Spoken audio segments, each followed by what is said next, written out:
अस्सलामु अलैकुम। किताब कहानी के एक और ख़ूबसूरत एपिसोड के साथ हम आपकी खिदमत में हाजिर हैं, एक और किताब कहानी के साथ। नाज़रीन, किस्मत अपने फ़ैसले जो है वो ख़ुद करती है, उसे किसी की डिक्टेशन की ज़रूरत नहीं है और ना ही किसी किस्म की प्लानिंग की। आपने दस्तक देनी है और हाँ, दस्तक देने के मेयार पर पूरा उतरना होगा और ख़ुद आपके लिए रास्ता तलाश करेगी और फिर आप उसके पैरों के निशानों पर अपने पांव रखते जाइए, चलते जाइए। इंशाअल्लाह ताला आपको मंजिल मिल जाएगी। किसी भी मंजिल को पाने के लिए लगन और साबित कदमी लाजमी जुज़्व है। नाज़रीन, मेरे हाथ में मौजूद जो किताब है उदास नस्लें, एक ऐसे लिखारी की है जो एक सीमेंट की फैक्ट्री में काम करते करते अदब की सरजमीन का सितारा बन गया। 1963 में छपने वाली ये नावल उदास नस्लें 3 नस्लों को मुतासिर किया इसने। हर साल नया ऑडिशन छपता है और पहले से ज़्यादा तादाद में छपता है। नाज़रीन, किसी चीज़ की तलब से ही उसकी अहमियत का अंदाज़ा लगाया जा सकता है। ये नावल मशहूर नावल निगार जनाब अब्दुल्ला हुसैन का है और यूँ तो उनकी कई और नावल्स भी छपे और ख़ास तादाद में छपे, लेकिन जो शोहरत और इज़्ज़त उदास नस्लें को मिली वो किसी और नावल को नसीब नहीं। अब्दुल्ला हुसैन साहब को इस नावल की वजह से आदमजी अवार्ड से नवाजा गया और ये अब्दुल्ला हुसैन का पहला नावल है।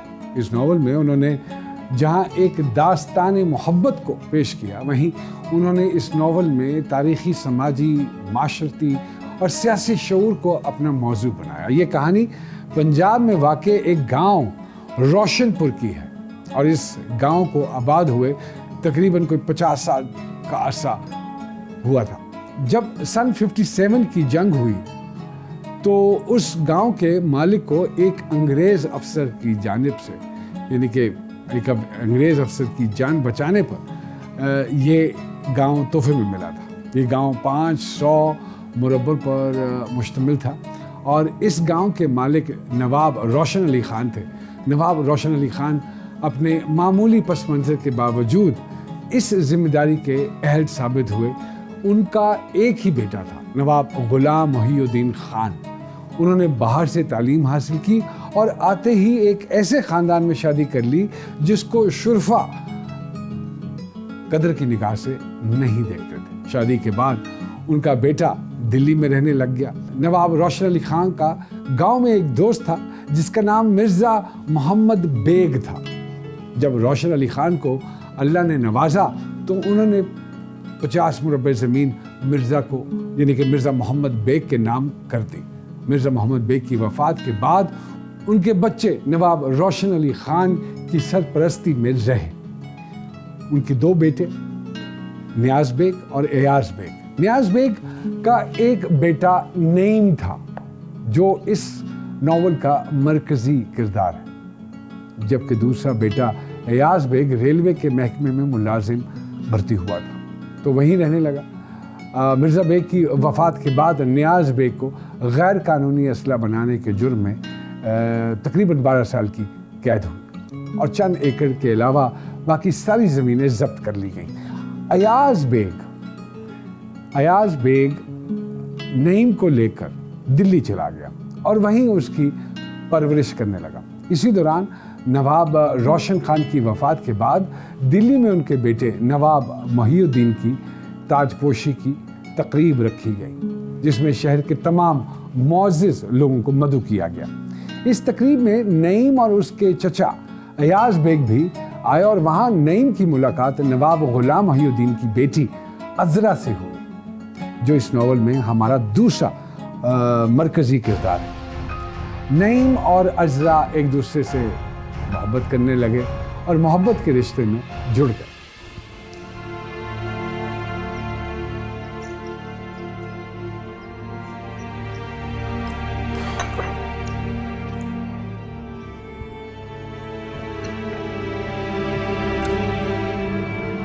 तो तुम 1 हफ्ते से रोशन महल जा रहे हो?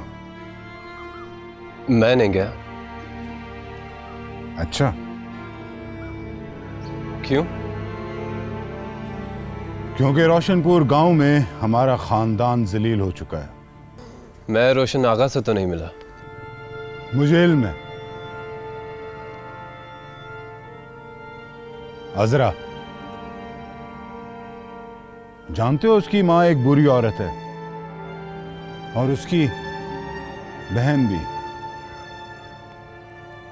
उनके तो बाप के बारे में भी किसी को इल्म नहीं है, लेकिन वो बड़ी होशियार औरत है। उसने उनकी तरबियत बड़ी अच्छी करवाई है और ऊंचे घरानों में उनका रिश्ता करवाया है। तुम्हें अब पता चल जाना चाहिए, तुम बच्चे नहीं हो। गांव में वाहिद घर हमारा था जो रोशनपुर गांव का मज़ारा नहीं था। हमारा बाप जब भी जागीरदार के घर जाता था, वो कुर्सी पे बैठा करता था। ऐसा सुना है हमने। वो दिलेर और मेहनती शख्स था। लेकिन तुम्हारा बाप, वो भी दिलेर था, लेकिन जिद्दी था। उसे असला बनाने का जुनून की हद तक शौक था। वो अजीबो गरीब दिमाग का मालिक था। यह सच है कि वो जिस महारत से बनाता था, ऐसा तो वलायत वाले भी नहीं बनाते थे। और वो उन्हें बच्चों की तरह संभाल संभाल के रखता था।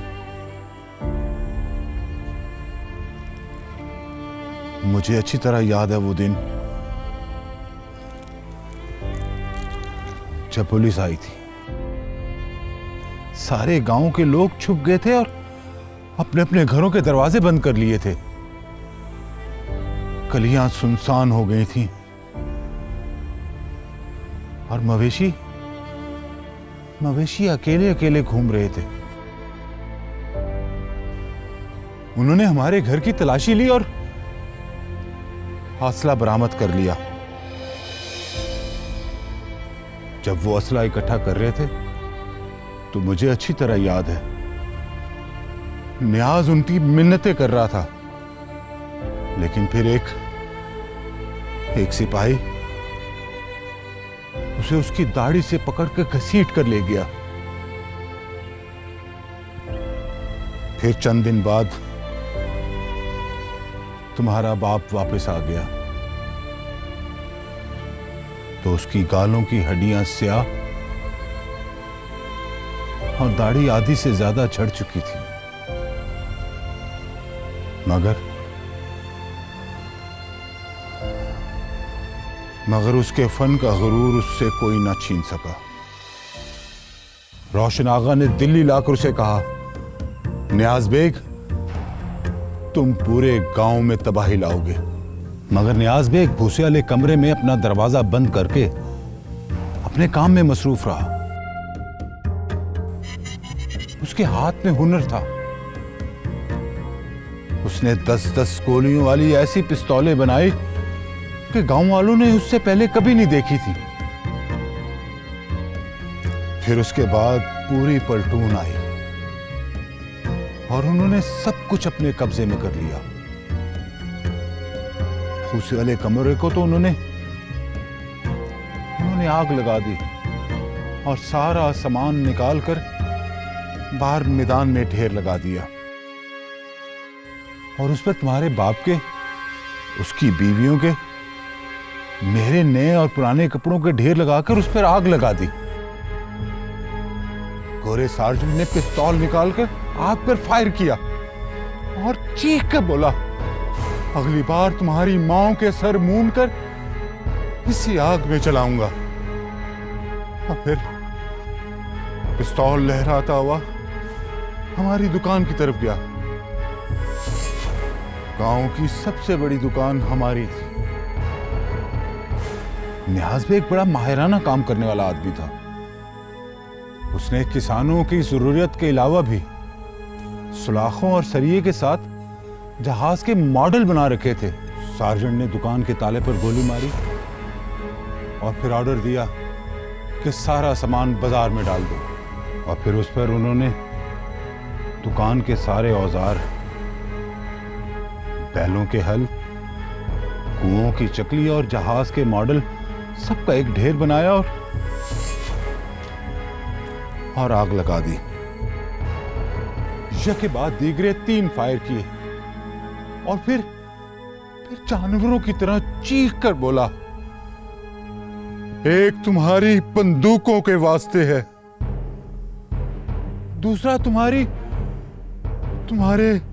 गांव वालों के वास्ते है और तीसरा तुम्हारी बीवियों के वास्ते है जो बेवा हो जाएंगी अगर तुम बाज ना आए तो। न्याज बेग कहता रह गया, चीखता रहा, चलाता रहा कि मेरी बंदूक से तो आज तक एक गोली भी नहीं चली। ये सब तो नुमाइश की चीजें हैं। पर उन्होंने नहीं मानना था,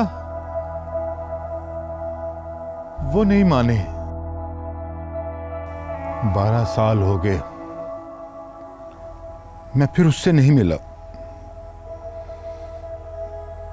मैंने अपनी मेहनत से तरक्की की है।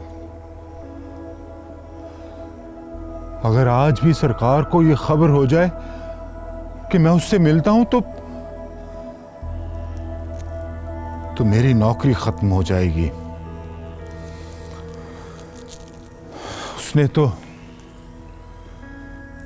उसने तो खानदान तबाह कर दिया।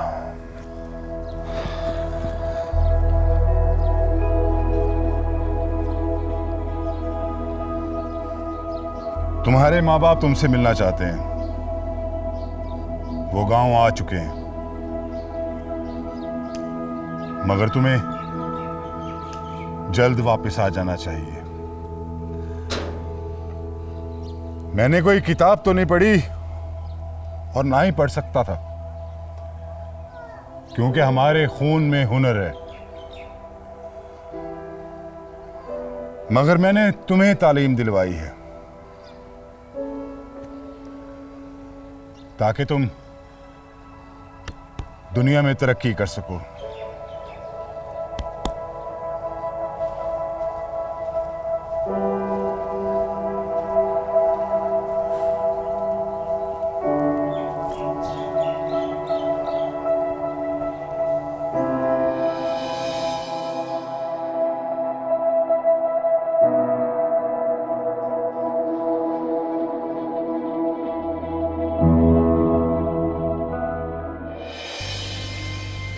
और वो बैल पीछे से मेरी गर्दन चाट रहा था। कुछ देर बाद मैंने मुड़ के उसकी तरफ देखा तो उसकी आंखों में आंसू थे। और अहमदीन के मुंह में घास डाली। ऐसी तजलील देखकर नईम तिल मिला उठा।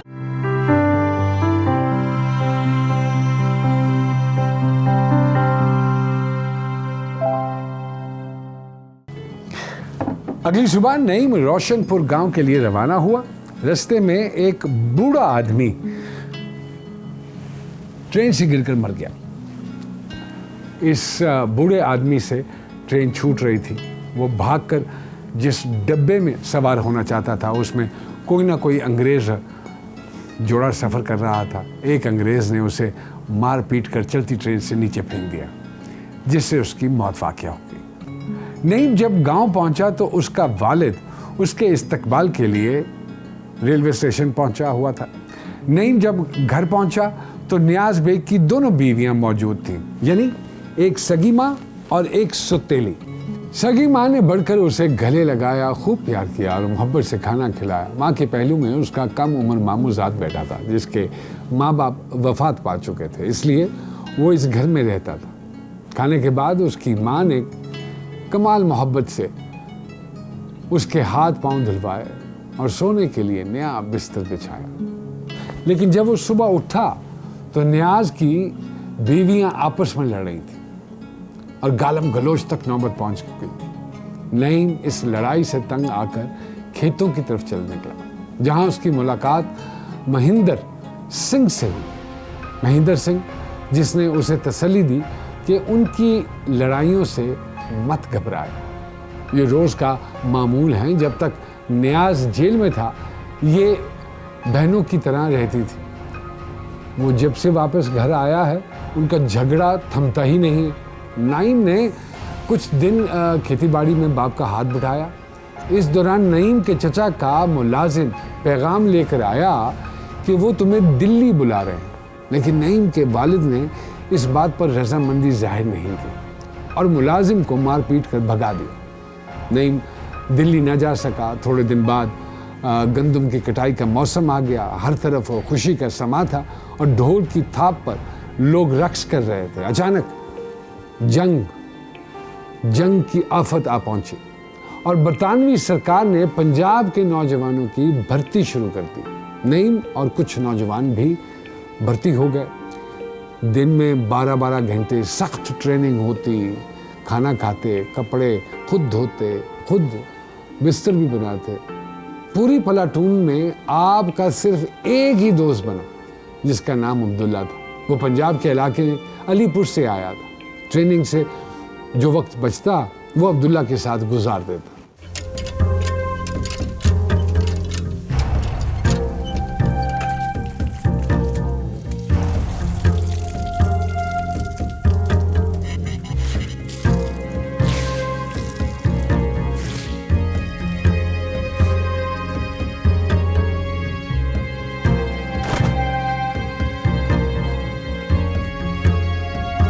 तुम चांदमारी के दिन कहाँ गायब हो गए थे?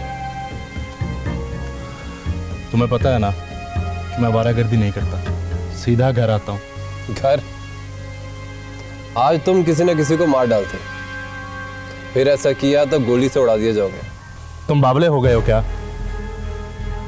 पिछले साल मैंने इन्हीं दिनों में एक मछली पकड़ी थी, बड़ी खूबसूरत थी। फिर? मुझे याद है कि मैं सारा दिन धूप में जलता रहा और एक कछुए के सिवा कुछ भी हाथ नहीं लगा। अचानक शाम को बादल आ गए, खूब बारिश हुई और छोटी सी मछली भी हाथ लगी। इतनी सी, इतनी खूबसूरत मछली मैंने आज तक नहीं देखी थी। उसके जिस्म पर हर रंग के दाने थे और वो दाने हीरों की तरह चमक रहे थे। मैंने उसे कटोरे में डाला और घर ले आया। जहां पर बैल पानी पीते हैं, पानी भरा और उस तालाब में छोड़ दिया। आज वैसा ही पत्थर मेरी ठोड़ी के सामने पड़ा था और उस पर भी हर रंग के दाने थे। ऐन उसी नस्ल का था। मैंने इतने अरसे तक मछली नहीं पकड़ी, बस दिल किया कि उसे ही पकड़ लूं। यकीन करो मेरा कोई इरादा नहीं था। मैं रुका और फिर मुझे लगा कि वो मछली है, भाग जाएगी। मैंने उस पर फायर कर दिया। मेरा कोई इरादा नहीं था, खुदा की कसम मेरा कोई ख्याल भी नहीं था। बस मुझे कुछ समझ नहीं आया और बस पता नहीं क्यों। उस मछली का क्या हुआ?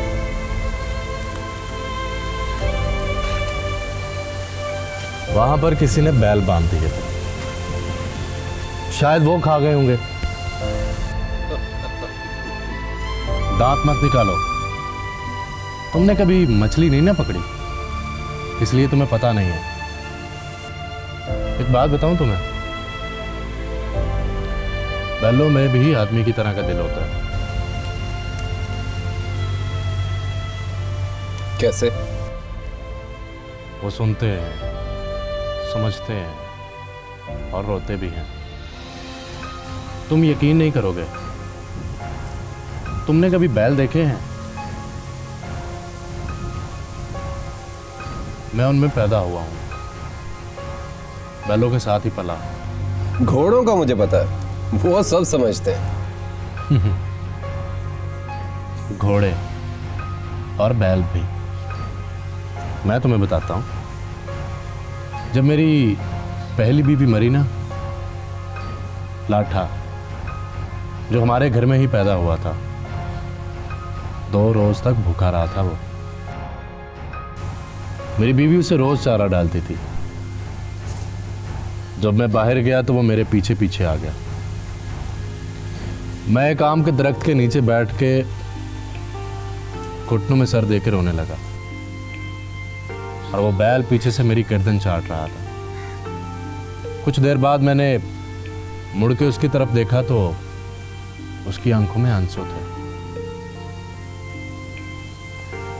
मैंने एक आम तोड़ा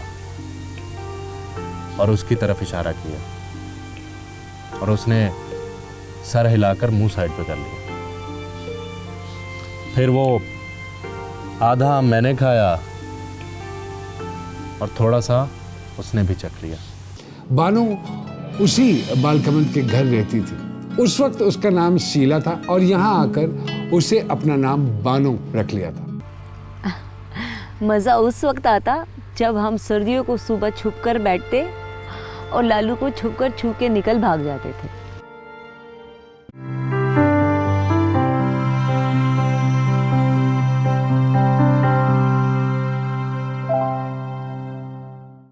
चार अगस्त 1914 को जंग का ऐलान हुआ। सब बेल्जियम की सरहद पार करके जंगल में दाखिल हो गए। दूसरे दिन वहीं पर जर्मन हमला हुआ और जंग का बाकायदा आगाज हो गया। नईम तकरीबन 20 हमलों में शरीक हुआ और खुशकिस्मती से जिन हमलों में नईम शरीक हुआ वो कामयाब हुए। जंग में वो खुशकिस्मत रहा, सिर्फ एक गोली उसके बाजू पे लगी। इसके अलावा कोई और सिक्का उसके जिस्म से ना टकराया। जंग तकरीबन 1 साल रही। जब वो वापस रोशनपुर आया तो गांव की सोई हुई गर्द आलूद फिजा उसी तरह कायम थी। इन सालों में रोशनपुर के जवान अजनबी सरजमीन पर खाक हो गए थे। कई औरतें बेवा हो गईं और लड़कियां मोहब्बत में गरीब हो गईं। रोशनपुर की ज़मीन में सैलाब आए, फसलें तबाह हुई, किसान कर्ज और भूख के नीचे झुक गए, जानवर बीमारी से मर गए। लेकिन नया मौसम अपने पूरे रंग और रूप और आबोताब के साथ आया। सैलाब का पानी उतर गया, बारिशों से गिरी दीवारें बनने लगी, ज़मीनों पर हल चलने लगे, अनाज बोया गया। इसी दौरान नवाब रोशनपुर का मुंशी बूढ़े किसान अहमददीन के घर आया हुआ था और अहमददीन रो रहा था, हाथ बांधे घुटनों के बल बैठा था। मुंशी को कह रहा था, इस वक्त तो मेरे पास खाने के लिए अनाज भी नहीं है। मुंशी कह रहा था कि उसके मटके अनाज से भरे हुए हैं और उसने मुआवजा नहीं दिया। उसे रोशन आगा के सामने पेश किया जाए। एक लड़के ने उसको घुटनों के बल नीचे बिठाया, पगड़ी की चादर से एक सिरा अहमददीन के गले में डाल दिया और दूसरा खुद हाथों में ले लिया और अहमददीन के मुंह में घास डाली। ऐसी तजलील देखकर नईम तिल मिला उठा। उसी रात नईम की मुलाकात स्कूल के हेडमास्टर से हुई। जिले के सेक्रेटरी का पैगाम दिया कि तुम्हें बुलाया जा रहा है। नईम जिले के सेक्रेटरी के दफ्तर पहुंच गया। रोशनपुर से हरिचंद ने मुझे भेजा है। रोशनपुर से? नईम अहमद खान। नईम अहमद खान? मैं तुम्हें जानता हूँ। मैं तुम्हें देखकर बहुत खुश हूँ। मैं तुम्हें 2 साल से जानता हूँ। रोशन महल की पार्टी पर देखा था मैंने तुम्हें, लेकिन दूर से देखा था मैंने। उस वक्त से ही मैं तुम्हारी तलाश में हूँ। लेकिन जब हमने यहाँ दफ्तर कायम किया, तुम जंग पे जा चुके थे। कांग्रेस के लिए काम करोगे? इसीलिए तो आया। ये बात पूछने की जरूरत तो नहीं थी, मगर तुमने नौकरी की है जंग में, और वो भी बड़े एजाज के साथ। इससे कोई फर्क नहीं पड़ता। ठीक है, हमारे पास फंड्स नहीं है, लेकिन आपको रोटी कपड़ा मुहैया कर सकते हैं। और हो सकता है तुम्हारी क्रास की जमीन भी जब्त हो जाए। मैंने कहा ना, कोई फर्क नहीं पड़ता। ठीक है, हमें तालीम याफ्ता नौजवानों की सख्त जरूरत है, और खुसूसन उस काम के लिए जो आपके जिम्मे है। तुम इसके लिए मौजूदीन शख्स हो, और मैं जानता हूँ, मगर आपको तरबियत की जरूरत है और इसके लिए तुम्हें 15 दिन यहाँ रहना पड़ेगा। बाकी बालक मंग आपको सब कुछ बता देगा। इसके लिए आपको दोबारा मेरे पास आने की जरूरत कतई नहीं है। लेकिन जाते हुए मुझे मिलकर जाना है आपने। खुदा हाफिज। शुक्रिया।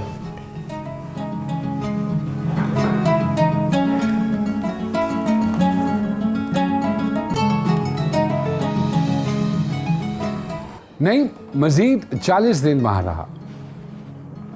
इसके बाद गांव लौटा तो खेती बाड़ी करने लगा। बाप को कहा कि अब आप बूढ़े हो गए हैं, अब आप आराम कीजिए। बैलों की 2 जोड़ियां ले ली, अपने और अपने चचा की ज़मीन पर काश्त शुरू कर दी। कभी कभार दिल्ली अपने चचा से मिलने चला जाता। एक बार गया तो अयाज बे के घर अजरा के भाई परवेज की शादी का कार्ड देखा। चचा भतीजा दोनों उनकी शादी पर चले गए। घर के सब अफराद नईम से बड़ी इज्जत से मिले। इसी दौरान नईम और अजरा की शादी की बात वो भी चल निकली। एतराज़ात के बावजूद इन दोनों की शादी हो गई। रोशन आगा ने इन्हें गांव में शानदार घर बना कर दिया, जिसमें दोनों ने रिहाइश इख्तियार कर ली। नईम खेती बाड़ी का काम करता था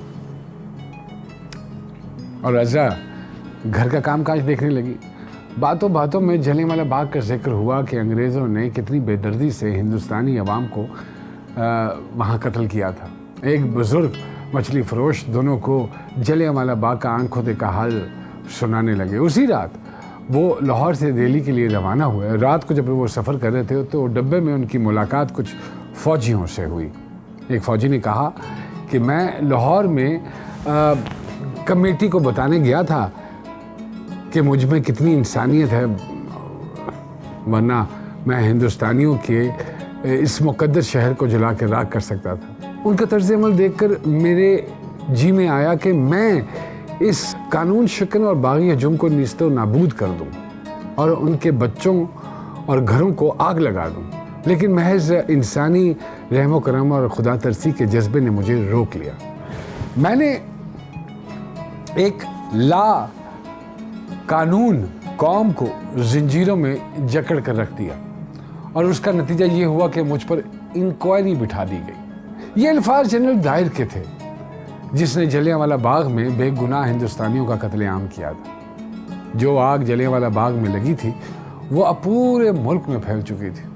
नहीं, चूंकि कांग्रेस का आदमी था तो इसलिए वो किसानों के साथ मिलकर जेल से जुलूस करने लगा।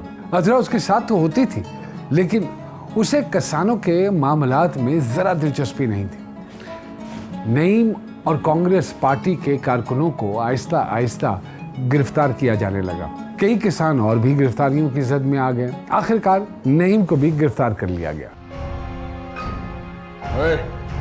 उठो उठो। सूरज निकला। हाँ, निकला है। रात भर तुम कुत्ते की तरह सोते रहे हो। कुत्ते! थप्पड़ क्यों मारा? गाली क्यों दी? गाली? मैंने कुछ नहीं किया। तुमने कत्ल किया है। नहीं। तो फिर क्या किया तुमने? मुझे लगता है तुम्हारा दिमाग खराब हो गया है। मुझ पर हाथ उठाने की सजा तुम्हें जरूर मिलेगी, जरूर मिलेगी।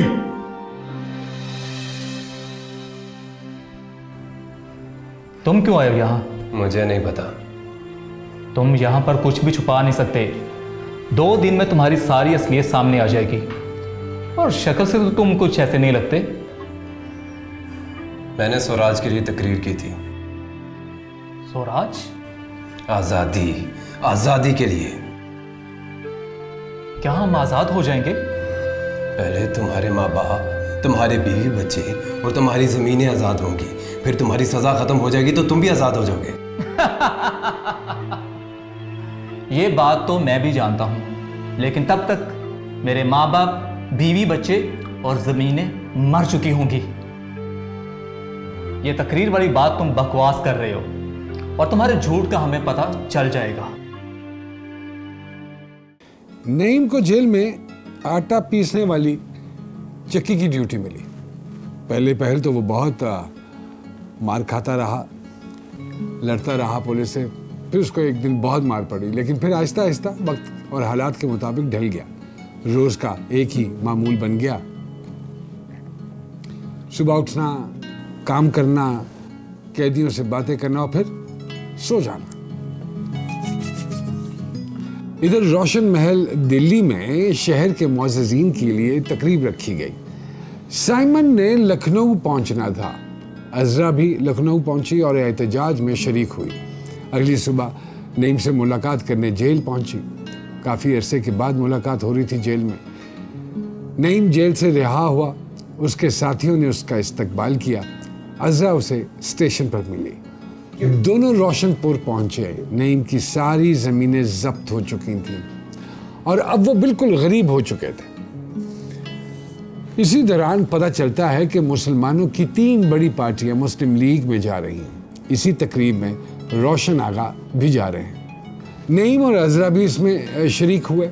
इस तकरीब में मोहम्मद अली जिन्ना, आगा खान सोएम, डॉक्टर इकबाल, मोहम्मद अली जौहर और अल्लामा शिबली नुमानी जैसी शख्सियतों ने शिरकत की। इसी साल 6 अप्रैल को महात्मा गांधी ने सिविल नाफरमानी की तहरीक चलाई। अज़रा रोशनपुर महल में आकर रहने लगी। एक दिन मुंशी के जरिए अज़रा को पता चला कि नईम को फौरन का अटैक हुआ। ये खबर उसे 1 माह बाद मिली। वो फौरन रोशनपुर पहुंची, कुछ दिन वहाँ उसकी खिदमत की, फिर उसे बेहतर इलाज के लिए दिल्ली ले आई। वहाँ एक स्पेशलिस्ट डॉक्टर के ज़रिए उसका इलाज करवाया। इसी दौरान उसे पता चलता है कि अयाज बेग की कल वफ़ात हो गई है। नजमी, जो कि अज़रा की छोटी बहन थी, उसकी शादी मसूद से कर दी गई है। नईम तब तक सेहतमंद हो चुका था। इसी दौरान पार्लियामेंट में हंगामा हो गया। हिंदुस्तान को अंग्रेज़ों से आज़ादी मिल गई और लेकिन ये आज़ादी 2 हिस्सों में बंटकर मिली। एक हिंदू और दूसरा पाकिस्तान। जहाँ मुस्लिम अक्सरियत इलाके थे वो पाकिस्तान के हिस्से आए और जो हिंदू जहाँ पे हिंदू लोग ज़्यादा थे वो इलाके हिंदुस्तान के हिस्से में आए। हर तरफ नारों की गूंज सुनाई दे रही थी। इनकलाब जिंदाबाद, अखंड हिंदुस्तान जिंदाबाद, हुकूमत बरतानिया जिंदाबाद, पाकिस्तान जिंदाबाद। फसादात जोर पकड़ते गए और लोग शहर छोड़ने लगे।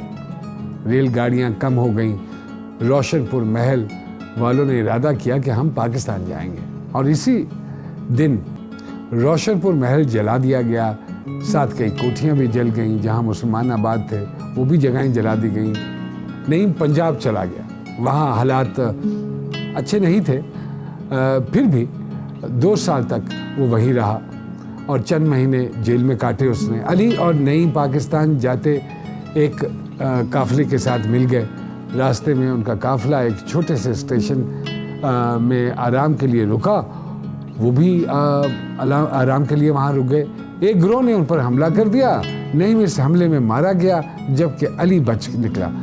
अली जब पाकिस्तान पहुँचा तो उसकी मुलाकात बानो से हुई। ये बानो वही लड़की थी कि जब नईम कांग्रेस का रुकन बन रहा था तो ट्रेनिंग के लिए वो बालकमंद के घर रुका था। बानो उसी बालकमंद के घर रहती थी। उस वक्त उसका नाम शीला था और यहाँ आकर उसे अपना नाम बानो रख लिया था। मुझे अपनी कहानी सुनाओ। तुम्हें क्या अपनी कहानी सुनाऊं? तुम्हें क्या मिलेगा मेरी कहानी सुन के? मिलेगा तो कुछ नहीं, मगर तुम सुना दो। नागपुर के पास एक गांव था जिसका नाम कल्याण है। मेरा नाम शीला है। हम गांव के छूत थे, मजहब ईसाई। अंग्रेज जो सबके हाकिम थे वो भी ईसाई थे। लेकिन हम सबके लिए क्यों अछूत थे, ये बात मेरी अब तक समझ में नहीं आई। लेकिन हम उनके नज़दीक नहीं जा सकते थे। अंग्रेज़ों के नहीं, गांव वालों के।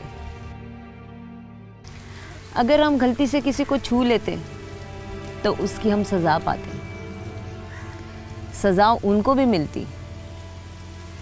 जब तक वो नहा ना लेते वो पाक नहीं होते थे, वो भी किसी को नहीं मिल सकते थे। चुनांचा हमारी नापाकी एक मुतअद्दी बीमारी की तरह थी। मज़ा उस वक्त आता जब हम सर्दियों को सुबह छुप कर बैठते और लालू को छू के निकल भाग जाते थे। वो एक पाँव से लंगड़ा था, इसलिए भाग नहीं सकता था। लालू वहाँ का मुसलमान दुकानदार था और बड़ा ही अहमक था। वो हमें गालियाँ देता हुआ नदी की तरफ चला जाता और कांपता हुआ वापस आता था। हम दूर खड़े उसको देखते और तालियां बजाते थे। मेरा एक भाई था, वो माँ बाप के साथ काम पर जाया करता था। मैं बहुत छोटी थी, मगर मेरा ये बड़ा भाई बहुत ही अजीब था। मुझे सिर्फ इतना याद है कि वो हर बात पर बाप के साथ लड़ता रहता था और गालियां देता रहता था। शायद वो कामचोर था, लेकिन मेरा बाप उसे घसीट कर अपने साथ ले जाता और काम करवाता। उसे मारता भी था, लेकिन था वो बड़ा ज़हीन। उसे 100 तक गिनती जुबानी आती थी, जो कि मेरे माँ बाप दोनों में से किसी को नहीं आती। खैर, एक दिन पता है क्या हुआ? मेरे बाप ने उसको बहुत पीटा। वो रोता रोता गालियां देता देता बाहर चला गया। फिर अचानक पता नहीं उसको क्या हुआ, उसने मुझे कमर पे चढ़ाया और बाहर निकल आया। मैं बहुत नींद में थी। जब मेरी आंख खुली तो मैंने अपने आप को उसकी कमर पर पाया। वो जोहर के किनारे चुपचाप चलता रहा। फिर उसने मुझे घर छोड़ा और कहा, अब मैं जमुना नहाऊंगा। और उसके बाद वो डूब गया। उसकी जगह मैं काम करने लगी। कई साल गुजर गए। मेरे बाप ने मुझे एक बूढ़े से आदमी को दे दिया। वहां मैं कई साल रही। उसी दौरान मेरा बाप मर गया। मेरा भाई मुझे लेने आ गया। वो स्कूल में पढ़ रहा था। वो मुझे अपने साथ ले गया और मेरा ख्याल रखने लगा।